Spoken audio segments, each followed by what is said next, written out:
भारतवर्ष में भिन्न भिन्न प्रकार की जातियां हैं और उन जातियों में भिन्न भिन्न प्रकार की जो है परंपराएं। ऐसे ही सनातन धर्म में, हमारे वैदिक धर्म में एक परंपरा है श्राद्ध, जिसका कि समय आज चल रहा है। बहुत से लोगों में इस परंपरा के प्रति भिन्न भिन्न भ्रांतियां हैं। आज हम इस विषय पर थोड़ी सी चर्चा करेंगे। इस सृष्टि में हर चीज अथवा हर प्राणी का एक जोड़ा है। रात और दिन, अंधेरा और उजाला, सफ़ेद और काला, नर और नारी इत्यादि बहुत से हैं जिनको गिनवाया जा सकता है। सभी चीज़ें अपने अपने जोड़े से सार्थक हैं अथवा एक दूसरे की पूरक हैं। दोनों एक दूसरे पर निर्भर होती हैं। इसी तरह दृश्य और अदृश्य जगत का भी एक जोड़ा है। दृश्य जगत वो है जो हमें दिखाई देता है और अदृश्य जगत वो है जो हमें दिखाई नहीं देता, पर ये एक दूसरे पर निर्भर हैं, एक दूसरे के पूरक हैं। मित्रों, पितृलोक में भी अदृश्य जगत का एक हिस्सा है और अपनी सक्रियता के लिए दृश्य जगत के श्राद्ध पर निर्भर है।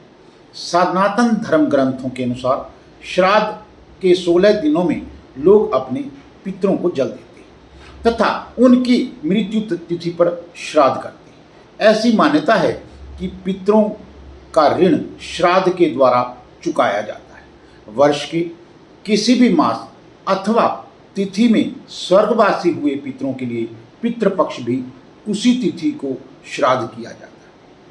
पूर्णिमा पर देहांत होने से भाद्रपद शुक्ल पूर्णिमा को श्राद्ध करने का विधान है। इसी दिन से महालय श्राद्ध का प्रारंभ माना जाता है। श्राद्ध का अर्थ है श्रद्धा से जो अपने पूर्वजों को दिया जाता है उसे हम श्राद्ध कहते हैं। ऐसी मान्यता है कि ऐसा करने से हमारे पितृगण प्रसन्न होते हैं। धर्मशास्त्रों में कहा गया है कि पितरों का पिंड दान करने वाला गृहस्थ दीर्घायु, पुत्र पौत्र आदि, यश, स्वर्ग, पुष्टि, बल, लक्ष्मी से साधन संपन्न रहता है।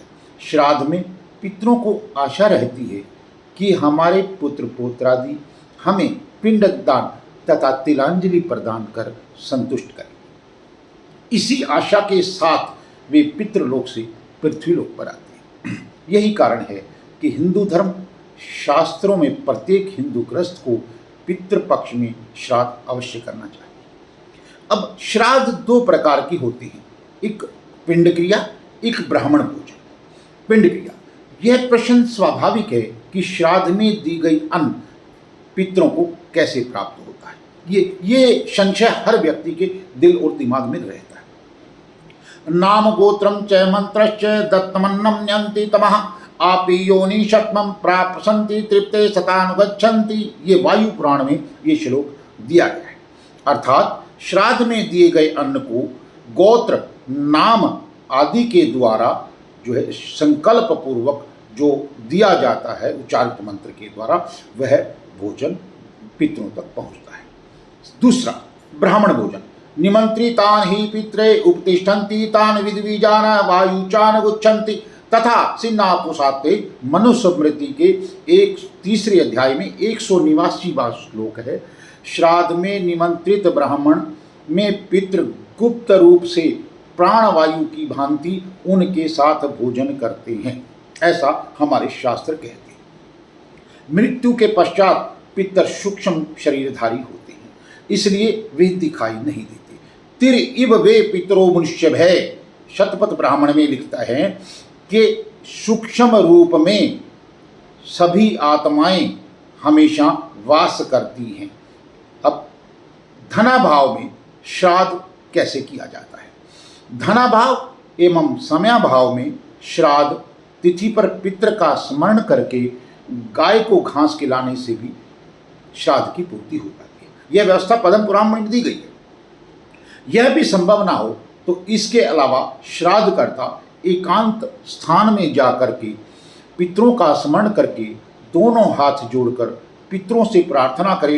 नैमे अस्ति वित्तम न धनम, हाथ जोड़कर पितरों से प्रार्थना करे कि मेरे पास ना धन है ना ही नाना प्रकार की वस्तु है, परंतु तर्पयन्तु भक्त्या पितरो मयोतो कृतो भुजो वर्तमानी मारुतस्य। विष्णु पुराण में ये लिखा है, इसमें कहा गया है, हे पितृगण, मेरे पास श्राद्ध हेतु ना तो उपयुक्त धन धान्य है, मेरे पास आपके लिए केवल श्रद्धा भक्ति है, मैं इसी के द्वारा आपका श्राद्ध करना चाहता हूँ।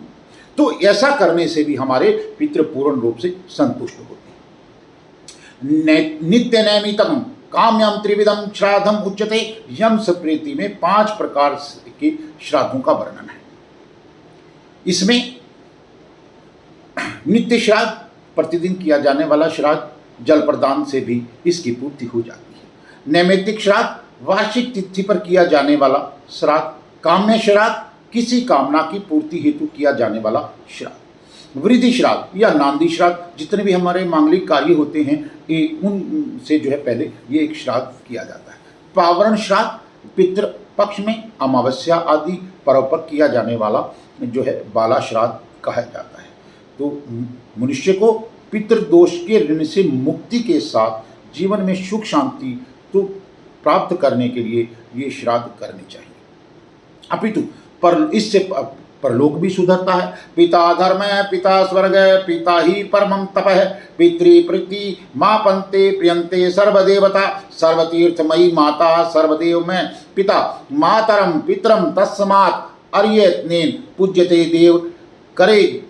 पूज्यते देव करे, जो हमें विदा हुए संसार से, आओ उनका स्वागत करें। आज से वो हुए पुरखों में शामिल जो कभी थे साथ में, आज से नमन करेंगे हम अपने मन के द्वार से। पितर चरण में नमन करें, ध्यान धरें दिन रात, कृपा दृष्टि हम पर करें, सिर पर धर दें हाथ। ये कुटुंब है आपका, आपका है परिवार, आपके आशीर्वाद से फले फूले संसार। भूल चूक सब अक्षमा करें, करें कृपा भरपूर, सुख संपत्ति से घर भरें, कष्ट करें सब दूर। आप हमारे हृदय में, आपकी हम संतान, आपके नाम से है जुड़ी, मेरी है पहचान। सभी पितरों को नमन।